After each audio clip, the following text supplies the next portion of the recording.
Hi guys, and welcome to another edition of Burning Issues. And today I want to talk about something that has been on my mind all week. I have been thinking about it and spoke to a few people and used this analogy that I think is really quite powerful. And the analogy is very, very simple. In a prison setting where someone is potentially more dangerous or somebody needs punishing further, what's the thing that they do? They put that person into solitary confinement. Why do they do that? Well, solitary confinement, if you think about it, removes all human connection and interaction. And that is deemed as the most devastating punishment or the most worthy punishment of various actions or people in certain circumstances. And when we think about ourselves in the quote unquote normal world and what we do, when we're feeling low or when we're feeling down or things aren't going so great, quite often the tendency is to shut off from the world, stop calling friends, cancel the arrangements. And listen, here and there, and a day here and a week there, just taking time out, I'm all for that, and rest is a big thing. But once that becomes part of your routine, and a week becomes two becomes a month becomes 2 months, etc., etc., you go down this spiral where you then almost have this nervous energy of meeting people. You know what to say, you've kind of got yourself out of that social environment, and we're social animals, so all of a sudden you have voluntarily put yourself in solitary confinement. And I know when things are tough, almost the last thing you want to do or hear is, hey, call up a friend, go for a coffee, go for a walk with someone, etc., etc.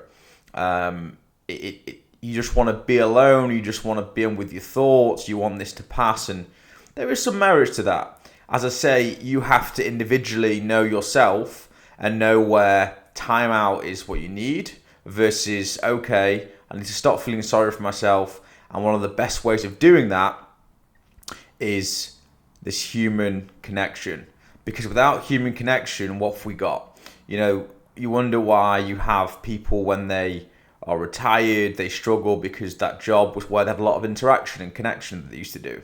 Or unfortunately, bereavements, their partner passes away, etc. People become extremely lost. And we as human beings crave and need interaction and connection. And I'd argue today now more than ever, because on top of everything else, we've now got social media. And what social media is awful at is creating these false human interactions. And we believe we're checking in with friends. We believe we're seeing what's going on in the world. In actual fact, when you look at it, we're sat in solitary confinement in our homes, looking at a screen. That's not human interaction. Even if you're messaging someone, it's not the same. You could argue maybe FaceTime or a Zoom call or something is close. And it's close, but it's not the same as being in the same presence, in the same room as somebody. And I think as the world becomes more and more technologically advanced, and things like Apple's Vision Pro headsets, they're phenomenal. And there will be great positives and whatnot from such technology, as there are with social media. At the end of the day, that allows me to get this message to you guys, and hopefully some of you take this message and it is useful for you. But it's a tool like anything. And as I've said before, fire is a tool. Harnessed correctly, it provides warmth. It provides somewhere to a possibility to cook food healthily, but it can also burn a house down. It's the same with social media. Now, back to the crux of what we're trying to say here. Social media is creating these false connections. You think you're in this group, this global village we all hear. The world's become smaller. In fact, I think it's become more distant in a lot of ways. Yes, it's great you can go call someone on a different continent, absolutely. But that should never take place of actually going out and not sat in your apartment, sat in your house, and thinking that that phone call you made counts as human connection. They are great. Technology is great, but be super careful because you cannot replace face-to-face communication, face-to-face interactions, whether personal or in a business setting. But more importantly, back to this point I'm making, look at yourself in the mirror and ask yourself, are you putting yourself right now in solitary confinement?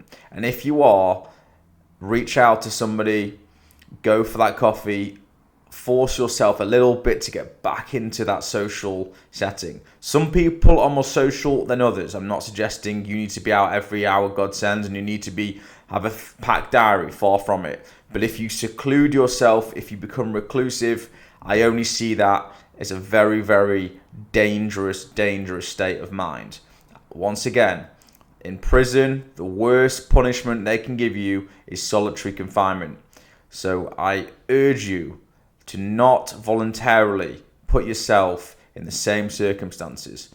With that, I wish you a good day and a good week ahead. And as with every video I put out, if you've got any thoughts, if you think what I'm saying is wrong, or you think there's something we can improve upon, or you think that there's something I missed out, or a point I made wasn't clear enough, or if you think I can help you, I'm always available. You can check my social media, you can find my email, you can find my phone number. If I'm able to respond when you send the message, of course I will. If not, I will respond at the earliest convenience. So with that, guys, wish you again a great week ahead and catch you on the next one. Thank you.